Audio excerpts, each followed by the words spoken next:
Welcome to the Benzo Free Podcast, your home for an honest, straightforward, and personal discussion about anti-anxiety drugs, their effects, and how to deal with dependence and withdrawal. Whether you have taken benzodiazepines, Z-drugs, or any other tranquilizers, know someone who has, or you just want help dealing with chronic anxiety and insomnia, this is your podcast. I'm your host, D.E. Foster, author of the book, Benzo Free, The World of Anti-Anxiety Drugs and the Reality of Withdrawal. I'm so glad you joined us today. Please stick around and let me bend your ear for a few minutes. It just might feel a little better on the other side.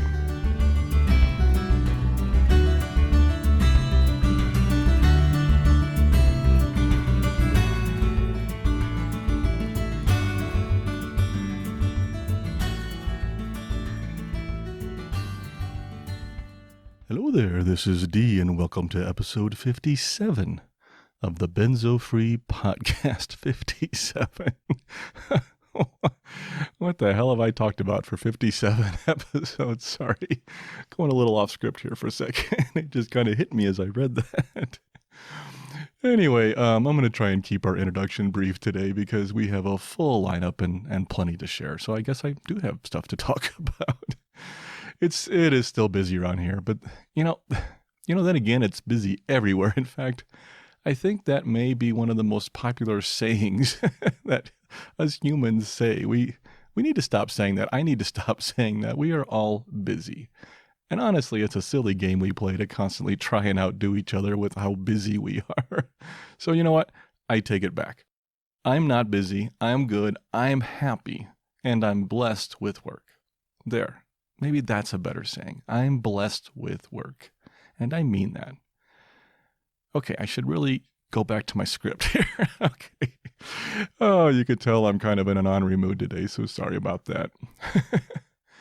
This week is a big week here at Benzo Free. It's the 1-year anniversary of the podcast. So that's probably why I'm a bit ornery. Yay! Sorry if I didn't save any cake for you. I promise it's in the freezer, and next time you come by, we'll have it.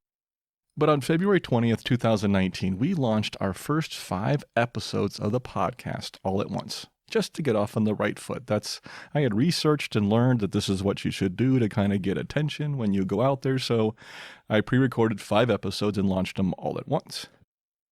Episode 1 was what everyone should know about benzos, and it was an overview of the basics, the essentials, to start with. Episode 2 was my Benzo Story. Yes, that one was dedicated to me. Big surprise, right? But seriously, I wanted to share my experiences up front so people, knew where I was coming from and I could relate to everyone. And then episodes 3, 4, and 5 were a 3-part series, Managing the Fear of Benzo Withdrawal, still one of my favorites. And then we were off. And now, a year later with episode 57, things are still pushing forward, and I thank you all for helping us get there. Last week we experimented with a new type of episode, our Smile episode, and it appears it was a hit. I received a lot of positive feedback about it. Thank you to those who took the time to write. It meant the world to me. And since it was successful, I decided to make it a regular part of the podcast. Today, I've added a new section to the podcast called the Smile section. This will be a section of positive stuff only. Stories, facts, anecdotes, anything that might put a smile on someone's face. That's the only criteria for this section. If it's related to benzos, great. If it's not, that's fine too. Today, I share an anecdote, a small story from my past in the Smile section, but that's just so I can get us kicked off. I want to hear from you. And just like with the Benzo stories, I want your input, suggestions, especially your personal stories of success and happiness and joy. Anything positive you might want to share, even if it's something you read or heard somewhere. Just like every other part of this podcast, it is better when I have input from you. Now, just like all the other sections of the podcast, it probably won't be in every single episode, but it will be part of our regular lineup when we have content and when we have time to share it.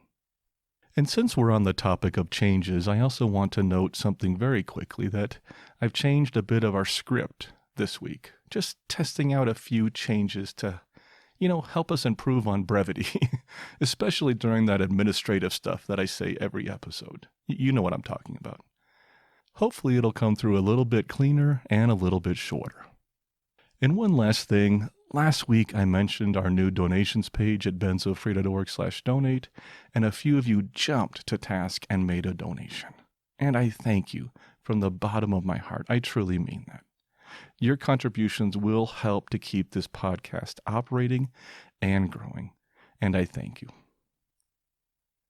Our format today is our standard lineup, including all 6 sections: our introduction, mailbag, Benzo Story, the new smile section, our feature, and our moment of peace. Today's feature is the story of Benzos, and it's a really interesting story, actually. And you know what? It never hurts to understand the drug that we've been taking and where it came from just a little bit more. I'll blend a bit of science in with the history and try to liven it up now and then when I can. I hope you like it. And before we move on, don't forget we need your help. We need feedback of any kind. We truly want to hear from you. You can provide feedback in 4 ways. Comment directly on one of our podcasts or blog posts so others can see. Fill out our feedback form at benzofree.org/feedback. Email us at podcast@benzofree.org. Or leave feedback on one of our podcast carriers so others can find us. While you're on the website, don't forget to sign up for our mailing list at benzofree.org/subscribe. And if you wish to help support what we do here, you can visit our donations page at benzofree.org/donate. Trust me, every little bit helps. And don't forget, the Benzo Free podcast is for informational purposes only and should never be considered medical advice. And now, let's take a look inside our mailbag. Today we have one comment from Wendy in British Columbia, Canada. I've been corresponding with my friend Wendy since the beginning of the podcast. Yes, I was just talking about that, February 2019. We shared her story back in episode 23 titled Perpetual Motion Madness, Excitability Symptoms of Benzo Withdrawal. And she has been a valued contributor to all we do along the way. She even suggested a fiction book series that I might like in one of her latest emails, and I just started reading the first book in that series today. I try and balance my reading between nonfiction, usually for research, and fiction, usually for pleasure, just to give my mind a break now and then. Anyway, I'm looking forward to this read. Thanks, Wendy. Wendy's comment was in 2 separate emails, but I thought they kind of fit together. Wendy first writes, "Hi, friend D. It boggles my mind to think of all the emailing you must do. I feel so blessed that maybe because of my 30 years of yoga, I don't have pain. So exercise is my best way of dealing with withdrawal. Yesterday, when I was feeling way too revved up, instead of complaining about it to myself, I changed my approach to welcoming the healing. This feels like a step beyond accepting it. It was quite helpful. I have such ups and downs just within the confines of a day. Do you think this means I have brain damage on and off? I still feel so lucky to have made it through cold turkey at age 76. Oh, the ordeal of healing. I'm so thankful for what you're doing and that you're there. Gratitude from me." Then Wendy followed up with this email. "A bit more to mention. Don't know if what I'll describe might relate to akathisia. When I wake up, get up to pee, and go back to bed, I invite my body to move as it would like, and often my toes on one or both feet want to start off. This is definitely not moving things in any order, just inviting any kind of spontaneous movement. This could include various parts: shaking, being stroked, flinging, grimacing, and tapping, not EFT. I often feel cortisol-ish when I first wake up and feel relief from doing this. It goes on for however long it wants, and often I'm surprised when I see how much time has gone by. I'm guessing this is a way to give vent to the revved-up brain. I first learned of this kind of thing in my craniosacral therapy training, and there was a specific way to get it started, too subtle to describe. I think maybe it could just be started by intention, which is what I do now. Once years before withdrawal when I was doing this, I found it so relaxing that I measured my pulse before and after. It went down by 12 beats a minute within about 20 minutes. The action eventually slows down on its own and stops. Wonder if it could be called freeform Qigong. Well, thank you, Wendy. So much to share here. Let me back up a bit.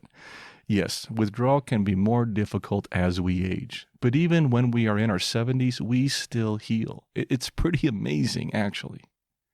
As for brain damage, that might be one of the most common questions I get. The truth is, we don't know. But I do know that from my experience working with others in the benzo community, people heal, even if it takes us years to do so. I know I am still healing, and although it can be a roller coaster at times, the improvement is there. Unfortunately, it can be so hard to see that while you're in the middle of it. And as for the method of handling akathisia, that is great. Wendy mentioned Qigong, spelled Qigong. What is it, you may ask? According to the National Qigong Association, Qigong can be described as a mind-body-spirit practice that improves one's mental and physical health by integrating posture, movement, breathing technique, self-massage, sound, and focused intent. It is often referred to as the internal portion of Tai Chi, and is a series of repetitive, mindful movements which helps the flow of Qi throughout the body. But Qigong is just one of many similar practices in this field. Wendy has been attempting to educate me on mind-body movement practices for a while now. She shared with me her thoughts on awareness through movement, ATM, Feldenkrais brain-body sessions, and even the use of swaddling wraps like an ACE bandage, or some may use an anxiety blanket to help ease tension and anxiety throughout the body. Wendy shares so many techniques which combine mind and body to investigate in her emails, and I plan to do that in coming months. But for now, I've put some links to these in our show notes if you'd like to learn more. What Wendy is referring to in these emails is combining movement and mindfulness through a variety of techniques and practice. When the akathisia hits her, due to her training and experience, she was able to accept it and allowed her body to move as it wanted to instead of fighting it. In benzo withdrawal, our nerves and muscles become disconnected somewhat, and the inner energy of akathisia creates distress and discomfort on top of that. And we get frustrated and resistant and fight against this feeling. But what if we didn't? What if we instead backed away a bit and observed it and paid attention to our movements and chose more healthy methods of helping our bodies heal and retrained our nerves to communicate properly with our muscles? When I was in withdrawal, I tried something somewhat similar called AAT, or Associative Awareness Technique, from my physical therapist. It's a method of helping to retrain our automatic brain and nervous system, and I think it helped me. Through techniques like AAT, Qigong, ATM, Feldenkrais, T-Touch, and others, perhaps we can help heal that disconnect and help our bodies heal. Now, I am not recommending any of these techniques here, mostly because I haven't really studied them at length, but also because, well, I can't give direct advice. This podcast is for informational purposes only. And that is all I'm doing here today. I'm sharing information. And I'm sharing information which one of our listeners has shared with me that she says had worked for her. Check it out if you like. And I might even do the same, and may even share techniques like this more thoroughly in an upcoming feature. Thanks, Wendy, for sharing your comment with us. I look forward to learning more. And of course, if you have a question or comment you'd like to ask us in private or for the podcast, just send it in to us on our feedback form at benzofree.org/feedback. Now let's move on to our Benzo story. Our story today is from a friend of ours in Florida. In her story, she requested I remove the names if I shared it, which I did. I also removed the company that she worked for. She sent her story to me a few months ago, and I wanted to make sure I shared it with you today. I just sent her an email to let her know I am sharing her story and to ask her how she's doing. Our friend writes, I have had a real bad case of restless legs since the mid-1980s. I would still be awake at 2 a.m. fearing a day of work ahead of me at 7 a.m. in the factory. After 30 years, I am now retired from a pharmaceutical company. We had never heard of restless legs, nor did I know of anyone else suffering from it. Then one day a girl from work told me of her experiences with it. I asked my doctor about it, and we began to experiment with different medications. Nothing worked better than a hot tub. After trying Halcyon for sleep, overriding RLS, and other sleep drugs with failure, my doctor wanted to try Xanax. It worked, but I developed tolerance, and he raised my dose over the coming years to 6 milligrams. Then he retired. 4 years before he retired, I retired and moved to Florida. I would fly up to Michigan to visit family, friends, and my doctor. I had found a good family doctor in Florida who thought 4 milligrams of Xanax should do the job. It did. No withdrawal noticed. I've been on 4 milligrams since 2012. My good doctor did not renew her contract with the medical facilities near me in September of 2019, and when they called to inform me of that and scheduled me with a doc taking over for her, I asked, where is she? They said they didn't know. So I made an appointment with a different doc. This doc made me feel like a drug addict. She wanted me to taper off 1 milligram every 3 months, period, done in a year. I panicked. I confided in a few close friends. One found my original doctor and I made an appointment. Another friend gave me your info and forwarded a few podcasts my way. I am all for tapering off Xanax, but want to be smart and safe about it. I believe I have an injury, and here's why. In 2006, I started having chunks of memory loss. The company doctor, a psychiatrist, listened to my story of caretaker for my dad and husband with huge medical issues. I worked 8 to 10-hour days, 6 to 7 days a week at times. I take days off to run them to doctors or surgeries as needed. He said, you have PTSD. So I lived with severe memory loss until I retired in 2008. Fast forward to now, then this is why I feel an injury has happened and been misdiagnosed. No blame, but hopefully it may improve as I get Xanax out of my system. Listening to the podcasts has given me great info to share with my sweet doctor. I know in my heart she will work with me to safely taper me down, and I plan on getting a counselor, eating healthy, deep breathing, joining a support group, and already have friends in place for additional support as needed. You can use my story, but not the names, please. I look forward to hearing from you and listening to more info. As I am a widow, I have all the time God allows me. My faith is strong. The biggest supporter, please pray for me as I share my experiences with you. Thank you. Well, I want to thank our friend for sharing her story. I'm so glad she has done so many things to help with her taper. A good doctor to work with her, a counselor, good diet, support group, and friends. So important to support her through this. She is planning this out and taking her time to do it right, and I applaud her for that. Way to go. Now, when I emailed her about sharing her story this week, she wrote back and let me know how she's doing. And she's doing well. She is holding at 2.5 milligrams of Xanax right now, down from 4, which was down from 6, and will restart her taper in May. She said she is feeling like she has had blinders on for years and even feels more alive. I know she still has a way to go, but she's doing great, and I am so proud of her progress. Please, take care, my friend, and keep in touch.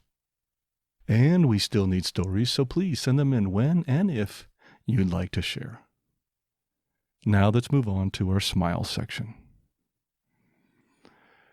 Da-da-da-da-da-da. Welcome to our smile section, the first of its kind. In this new section, I will share you a variety of tidbits, stories from a variety of sources, information to lift your spirits, and anything else I can come up with.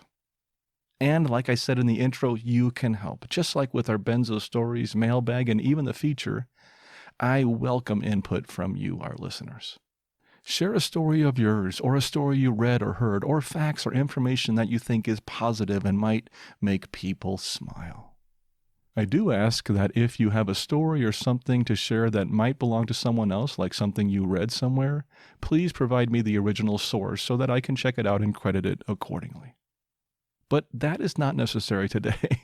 Today, for our first installment of this section, I'm going to share one of my own. A big surprise, I know. And it's a true story despite what you may think. It's not really related to benzos in any way, and I think that's a good thing. It's okay to let us think of other things than our struggles with recovery. And this one puts a smile on my face, and I hope it does the same for you too, if even in the slightest. So bear with me for a second as I tell you the story about my friend Hank. When I was in college, I had the best of friends. Friendships I have not surpassed in the 30 years since. When I went back to Kansas City a couple of weeks ago to watch the Super Bowl and see my family, I had a chance to reminisce with some of my friends about the fun we had in our youth and about what we meant to each other over our lives. Some of these friends I met in junior high and high school, others I met in college, and a few I met after that, but they were the best of the best. And as we talked about old times, one name of an old friend kept coming up in the conversation. Even though he wasn't there to remember with us, his memory was alive and strong. His name was Hank, and he was, well, unique. Unlike most of our group who love to tell jokes and kid and take life a little less seriously, Hank wasn't like that. He was a bit stiff. He never told a joke, nor laughed much at ours either. He was tall, good-looking, but with the palest of skin, and that's saying a lot since yours truly has all the markings of a typical ginger and the alabaster skin to match. But his features were that of a male model. So, of course, we liked hanging out with him because, well, the girls loved him, and we didn't mind the attention either. Unfortunately, Hank wasn't always the quickest to catch on to things. He was, well, a bit slow. You see, not long before he joined our group of guys, Hank had a head injury, a sports injury where his skull met a baseball bat. I have to admit it's amazing he's still with us. Unfortunately, he had difficulty speaking most of the time, and thus we watched out for him and took care of him. But that being said, Hank had a lot of amazing qualities, and he was an expert, better than the rest of us, at one thing. Hank could pull a prank. He had an uncanny gift of sneaking into the most unlikely places and surprise us, often wearing something bizarre. It was his own sense of humor, and we loved it. A perfect example was one night when he waited for what seemed like hours in one of my friend's showers, wearing only a Speedo and goggles just to surprise my roommate. And that was just the beginning. Now, these friends of mine have lived with each other in a variety of settings during the years, after college, in homes, condos, apartments, often shifting roommates each time we moved. We had legendary games of poker and hearts until all hours of the night. If 4 guys were at home, a game of something broke out, including the infamous indoor volleyball. As you can guess, our lamps and furniture had a very short lifespan. But those days did come to an end, and we all started to meet our future spouses, and many of us got married. Still, Hank, well, he didn't really grow up along with the rest of us. He could not let go of his pranks, and weddings soon became his thing. The funny thing is, he never attended one of our wedding ceremonies, not one, but he rarely missed a wedding reception, or even a wedding night. And even if the wedding was out of town, Hank would be there. Several were in Kansas City, of course, but he also showed up in Santa Fe, New Mexico, and at my own wedding in Boulder, Colorado. You never knew where Hank would show, but you were sure that he would, often to the chagrin and sometimes displeasure of the bride. At one wedding, he appeared at the reception wearing only soccer shorts and a shirt. At another, in full formal wear, and he wasn't in the wedding party at all. At another, he was in bed, in the wedding couple's hotel room, waiting for them to arrive. And at mine, he was in the driver's seat of our car when my bride and I left the church. And even though diction was not his forte, he relayed a classic Hank message via a written note which said, "Shanna, dump the redhead and take me instead." That was Hank, and we loved him for what he was. Well, when I was back in Kansas City this time, I wondered what had become of Hank. Somehow, as so often happens, we lose touch with those closest to us. Scott, his best friend in the group, said that he was staying with he and his family, and had even started acting. I was so happy to hear this. In fact, Hank was recently in a local play where he had a pivotal role, and he was on stage throughout most of the performance. And I just had to smile. Hank was a good friend, and I was so glad to hear he was doing well even though we had lost touch. Although Hank could never say it, I know he felt part of our group and treasured our friendship just as we did his. Thank God he didn't wind up in the dumpster that day at the sports store. Oh, wait a minute. Did I forget that part? I'm so sorry. I guess I didn't mention that at the beginning. Slight oversight. You see, Hank was a mannequin, a dummy from a sports store in Kansas City. A couple of guys were taking a baseball bat to him, and he was destined for the dumpster when Scott rescued him. And he truly became one of our most beloved and treasured friends. And why am I telling you this story today? Because I was reminded that weekend in Kansas City that we never know where or when or from who our most treasured memories will come. Hank was made of plastic. He couldn't move, couldn't talk, couldn't even get a date, although we did try, but that's another story for another day. And yet, some of my best memories of my time in my 20s involved Hank. We never know where those memories that we will treasure decades later will come from. So perhaps it's important to make the most out of them while they are here.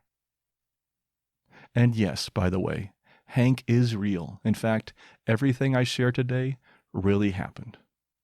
And thank God he is still going strong after 30-some years. And that, my friends, makes me smile.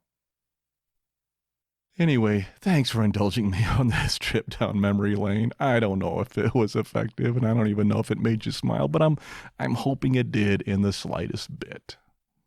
If you have any anecdotes to share or something to help lift the spirits of our listeners, please let me know. Send it to us at benzofree.org/feedback or at podcast@benzofree.org. Thanks for letting me bend your ear for a little while. Now, on to our feature. Our feature today is the story of benzos. It's a bit of history, a bit of science, and a bit of storytelling along the way, I hope. I wrote a whole chapter in my book on the history and science of benzos, and I used a chunk of that chapter as the foundation for today's feature. So, if you read my book, parts of this might be familiar, but only parts. For the podcast, I elaborated on it a bit, added a few more details, a few more facts, even an extra study or two, and voila, we now have the feature of the day. That's how this works. Also, I did share some of this information in one of our earlier episodes of the podcast, so in case you heard that there, a few of the things we say today may sound familiar. Now, there are a lot of references in today's feature, and I have cited all of them and put them in our show notes as always. If you want to learn more about any of these topics, please check out those links. Now, there are a few pronunciations where, well, let's just say, I'm not a chemist, nor from Croatia or Poland, so I apologize in advance if I get them wrong. And why am I telling you this story, you may ask? Well, first, I like history. As I age, I find it more and more fascinating. But most of all, if we don't know our history, what happens? Yes, as George Santayana, later quoted by Winston Churchill, once said, we are doomed to repeat it. Throughout this story, one thing is clear. We've been here before, but we never seem to learn our lesson. I hope you like it, and let's get started. Let's start at the very beginning. When did this whole benzo thing start, you may ask? Well, I could go all the way back to 3400 BC. Seriously. Maybe not benzos per se, but mind-altering drugs do go back a long, long time. According to the DEA, the U.S. Drug Enforcement Agency, the earliest reference to opium growth and its youth is in 3400 BC. That's over 5,000 years ago, when opium poppy was cultivated in lower Mesopotamia. Benzodiazepine started a little bit later, somewhere around the mid-20th century AD. The history of benzos may appear dry on the surface, but it's not dry. It's actually a pretty good story. It has ups and downs, twists and turns, politics, celebrity, drama, you name it. So get comfy and let me tell you the story of benzos, or at least part of it. And to get started, we're going to go back to the 1950s with Leo Sternbach. Leo Sternbach was born on May 7, 1908 in the town of Opatija in western Croatia. Leo had a typical childhood. He spent his days whitewashing the fence, getting trapped in a cave, and romancing Becky No, wait a minute, that's Tom Sawyer. Sorry. I'm sure Leo's childhood was somewhat similar or not, but that's not what our story is about today. Let's jump ahead about 25 years. Krakow, Poland, 1931. Leo Sternbach received his doctoral degree in organic chemistry from Jagiellonian University, where he started working on a chemical group called the heptoxydiazines. In 1941, he moved to the United States and joined the pharmaceutical firm Hoffman LaRoche in New Jersey. Now we're going to jump ahead to the 1950s. See, we're moving along quickly here, I promised you. Right about the time of Mad Men, if that helps create a visual backdrop and mood. Leo's bosses at Hoffman LaRoche wanted to find a better tranquilizer, and they assigned him to the task. Barbiturates had become infamous for dependence and addiction, and the drug companies needed to find a safer alternative. Dependence. Remember that part about history and doomed to repeat it I mentioned in the intro? Yeah, me too. I had a feeling this isn't the only time it's going to show up in this story, so stay tuned. Now, Leo remembered the chemical group he worked on in Krakow. You remember, the heptoxydiazines? And he wondered what would happen if he modified them a little. He tried over 40 different versions in animal testing, but none of them seemed to work. And the company abandoned the project. Then in 1957, a research assistant came across a powder named RO number 50690. Great name, right? That had been synthesized a year earlier, but was never tested.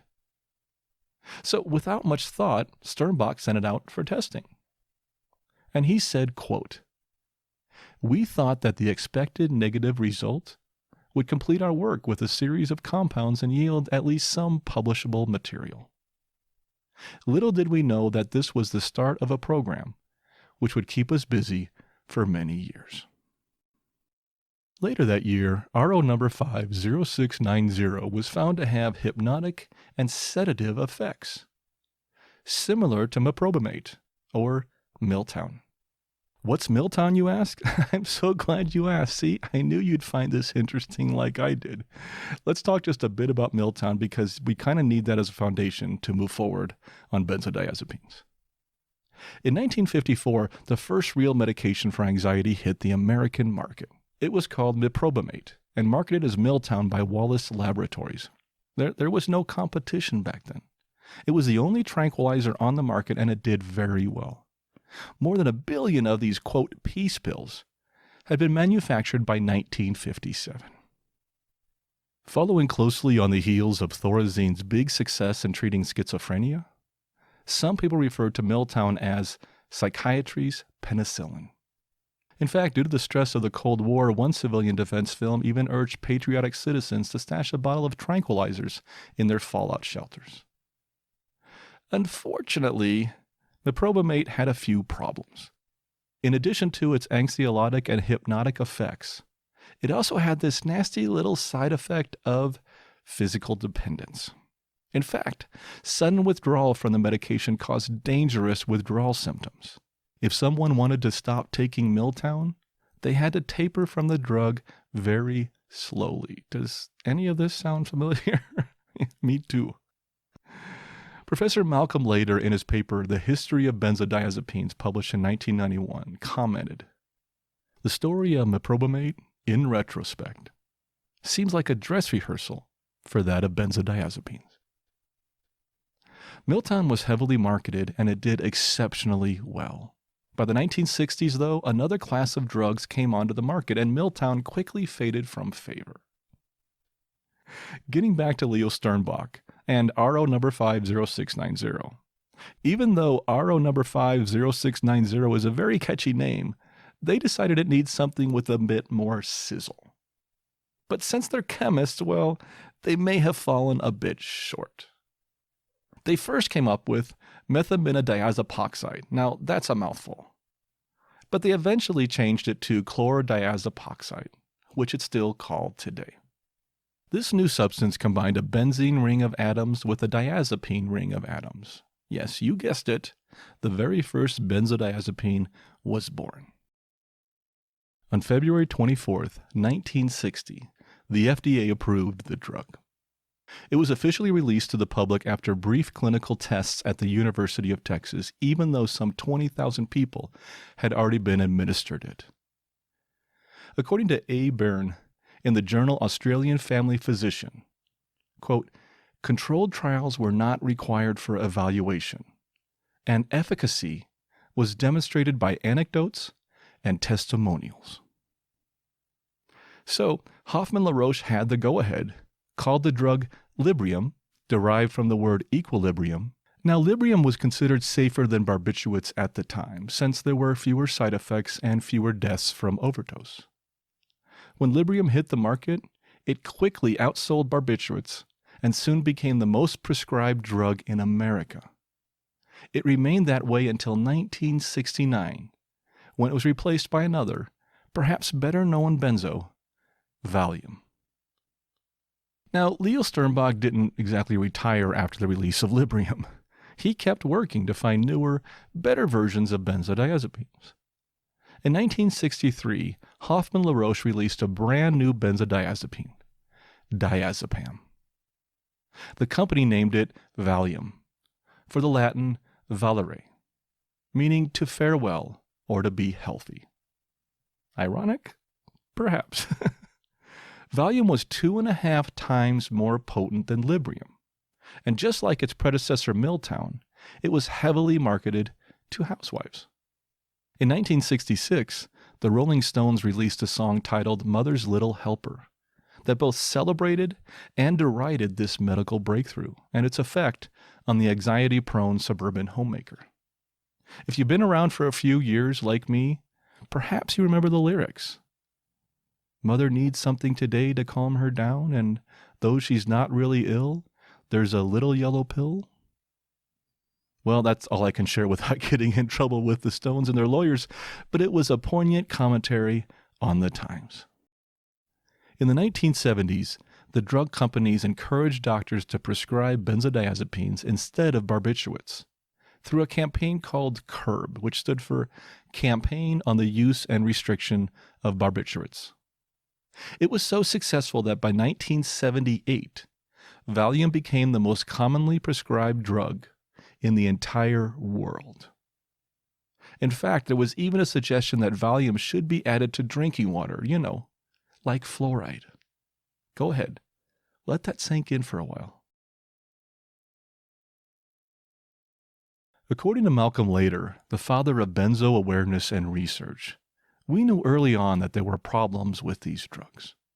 In his paper, History of Benzodiazepine Dependence, published in Journal of Substance Abuse Treatment in 1991, There were 2 studies conducted in the 1960s which established the potential for dependence when given in high dosages. Still, many of these studies were either discredited or ignored. But as benzos became increasingly popular, a backlash did start to gain momentum, as more and more people complained of problems. Scott Stossel shares his perspective on the growing movement in his book, My Age of Anxiety. He said, quote, "By the middle of the 1970s, the FDA had collected numerous reports of benzodiazepine dependence. Many patients who had been on high doses of Valium or Librium for long periods of time would experience excruciating physical and psychological symptoms when they stopped taking their medication. Anxiety, insomnia, headaches, tremors, blurred vision, ringing in the ears, the feeling that insects were crawling all over them, and extreme depression. And, in some cases, seizures, convulsions, hallucinations, and paranoid delusions." Doesn't sound like a lot of fun, does it? In 1979, U.S. Senator Ted Kennedy led a Senate subcommittee hearing into suspected dangers of benzodiazepines, where he said, quote, "If you require a daily dose of Valium to get you through each day, you are hooked, and you should seek help." The backlash increased in the 80s. 2 studies, one from Peter Tyrer in 1981 and one from Malcolm Lader in 1984, explored the possibility of physical dependence from normal dose, long-term benzodiazepine use. Malcolm Lader referred to their findings as such, quote, "These studies established unequivocally that normal dose dependence, as manifested by a physical withdrawal syndrome, was a real entity and supervened even if the dosage was tapered off." Controversy still raged, but the idea of dependence from this class of drugs began to gain acceptance. Long-term benzo users were suffering from severe withdrawal symptoms, and the media picked up their stories. The chief medical officer in the United Kingdom warned that long-term use of benzodiazepines caused or aggravated depression and increased suicidal tendencies. Several patients even sued, but they were mostly unsuccessful. But thankfully, the FDA quickly created a black box warning for these drugs, instituted a slow and controlled tapering plan for those affected, and halted all new long-term benzodiazepine prescriptions. Oh yeah, and all the people on the planet were fed, wars were ended forever, no one ever got sick again, and love encompassed the entire globe. Sorry, a bit of sarcasm there, I know. As you can see, those last statements were perhaps a bit, well, premature, to say the least. Back to the real story. The pharmaceutical companies were left with a dilemma. Valium was getting a bad reputation, so they had to do something. Well, what do you do when your most popular drug is found to have problems? Well, you could create a brand new drug, or even better, release the old class of drugs all over again, but this time make them even stronger. Yes, I know that sounds pretty cynical, and I know that I promise to be as objective as I can on this podcast, but sometimes they just don't make that easy, do they? In 1981, pharmaceutical manufacturer Upjohn, now part of Pfizer, released a new drug called alprazolam, and they marketed it under the catchy name of, anyone? Yes, you are so smart, Xanax. While still a benzodiazepine, the pharmaceutical companies claimed these newer drugs were, well, different, even safer. And yet, this new group of benzodiazepines were actually more potent than the ones in the 70s. In fact, alprazolam, Xanax, clonazepam, Klonopin, and triazolam, Halcyon, are 20 times more potent than Valium, and 50 times more potent than Librium, the original benzo. Now, when Xanax was first released back in 1981, the company wasn't sure it would be a hit at first. Valium was huge for treating anxiety in the 70s, but faced a significant backlash towards the end of the decade. Thus, Upjohn took a slightly different tack and tested Xanax to treat a brand new condition, something called panic attacks, in addition to anxiety. And according to a Forbes article titled America's Most Popular Mind Medicines, Xanax became the first drug to get an approval for panic attacks. Now, as Xanax started to gain market share, a new class of antidepressant drugs called selective serotonin reuptake inhibitors, or SSRIs, were also created. Primarily designated for treating depression, they also claimed benefits with anxiety. In 1987, Prozac, an SSRI, entered the market and started to challenge Xanax for the top spot. But, as you may have guessed, this still wasn't the end for benzos. If it was, well, I guess I wouldn't be talking to you about this today. Despite competition from new classes of psychiatric medications, by 1986, Xanax had overtaken Miltown, Librium, and Valium to become the best-selling drug in history, and remained the top-selling psychiatric drug through 2016, despite repeated warnings from endless studies and organizations. Even the APA recognized the dependence that these drugs can cause. In 1990, the American Psychiatric Association Task Force on Benzodiazepine Dependency reported the following, quote, "Historically, long-term, high-dose physiological dependence has been called addiction, a term that implies recreational use. In recent years, however, it has become apparent that physiological adaptation develops and discontinuous symptoms can appear after regular daily therapeutic dose administration. In some cases, after a few days or weeks of administration. Some therapeutic prescribing is clearly not recreational abuse. The term dependence is preferred to addiction, and the abstinence syndrome is called a discontinuous syndrome." Well, I don't know about you, but I sure liked hearing that from the APA. Unfortunately, that was 30 years ago. I wish I could say that since 1990 things have improved, but that would be far from the truth. The use of benzos has only continued to increase. Even though Xanax was surpassed as the most popular psychiatric drug by Zoloft, an SSRI, in 2018, Xanax remains incredibly popular and in the number 2 spot, with Ativan, another benzodiazepine, also in the top 10. The percentage of outpatient medical visits that led to a benzodiazepine visit nearly doubled from 3.8% in 2003 to 7.4% in 2015. Benzodiazepines are now prescribed at about 66 million doctors' appointments a year in the U.S. alone, according to a report by the U.S. National Center for Health Statistics.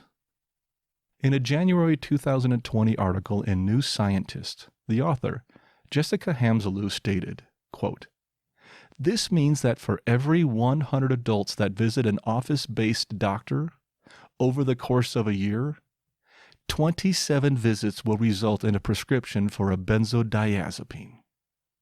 Whew. In 2014, the market demand for general anxiety medications was valued at $3.2 billion and is expected to rise to $3.7 billion by the end of 2020. Benzodiazepine use and prescribing practices are increasing significantly, despite warnings of their dangers, and they are far too often being taken long-term. It appears that no one is taking a look at our history, and we continue to repeat it. Will we ever learn? I don't know. Anyway, thus endeth our brief tour through benzo history. Thank you for your time and attention. If you please pass your quizzes up to the front for grading, we would appreciate it. And that, of course, wraps up our feature. I hope you enjoyed it and found it informative as I did. I don't know, but I'm curious to see what you think. I think it's information that we need to remember, and it's especially information that we need to have available to us when we talk about these drugs. It's important to know where they came from, how they got to where they are. And most of all, it's important for us to learn from our history, so we stop making the same mistakes over and over again. And now, before we move on to our moment of peace, give me just about 30 seconds for our disclaimer. This podcast is for informational purposes only and should not be considered medical advice in any way. The host of this podcast is not a medical professional, nor is he engaged in rendering medical, health, or psychological advice, nor any other kind of personal or professional services. The views and opinions expressed by our listeners and interview guests on this podcast, whether read from textual submissions or presented in their own voice, do not necessarily reflect those of the Benzo Free podcast or of its host. Withdrawal, tapering, or any other change in dosage of benzodiazepines, non-benzodiazepines, or any other prescription drug should only be done under the direct supervision of a licensed physician. Our full disclaimer can be viewed on our website at benzofree.org/disclaimer. And that brings us to our closing, our moment of peace. It's just 1 minute, and it's an opportunity to quiet your mind a bit before you return to the chaos of the real world. Please remember that you should only do this if you are in a safe place where you can close your eyes, relax, and let the world pass by without you for a minute. Today we are going to use the Buddhist tradition of Tonglen. You can also think of it as taking and sending meditation. Tonglen takes our focus off ourselves for once and places it on someone else who is suffering. It may sound counterintuitive, but it can be quite effective. We start with something called bodhicitta. This is just a moment of openness and calm. You open your heart and mind to the space around you, releasing the tightness in your body. Then we start the practice of Tonglen. We breathe in the suffering of someone else. This can be the suffering of someone you know, a family member or a close friend, someone suffering from illness, loss, or loneliness, perhaps someone who is going through withdrawal or recovery. You can even focus on yourself to help get you started if you choose. Breathe in their pain, their darkness, and their suffering. And then on the out-breath, breathe out love, healing, and compassion. Send this positive energy out to the person you are focused on. Visualize this energy transferring from you to the other. Start this practice with one person in mind, and then you can expand it to everyone who is in a similar situation, if you like. Breathe in their suffering and breathe out hope and recovery. That's the practice of Tonglen. So let's get started. Close your eyes and relax.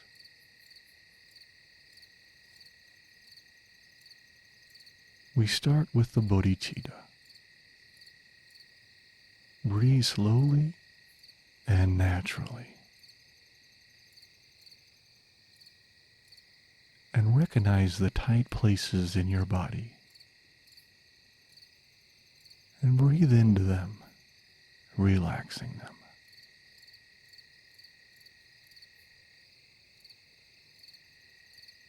As you do this, open your heart and mind to the space around you.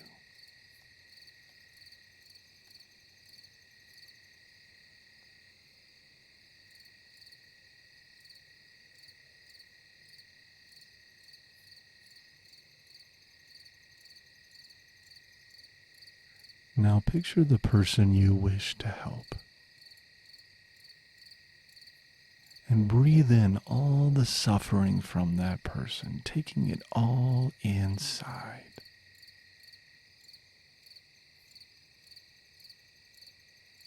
Then breathe out love, compassion, and positive energy as much as you can give. And feel the wonder of that energy as it passes from your body to theirs.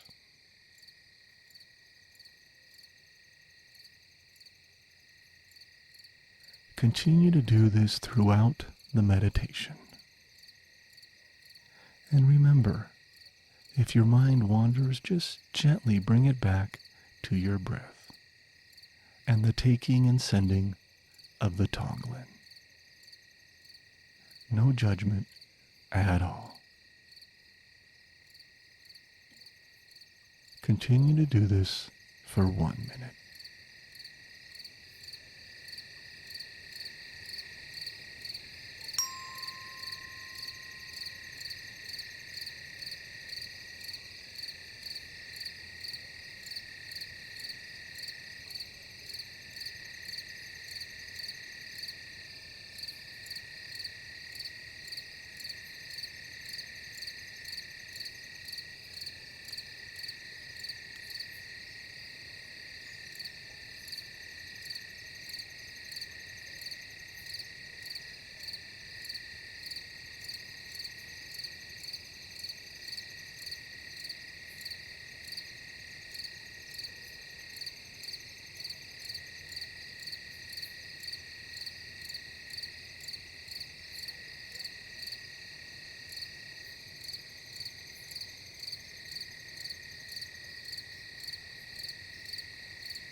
Our next episode is episode 58, and it will be released next Wednesday.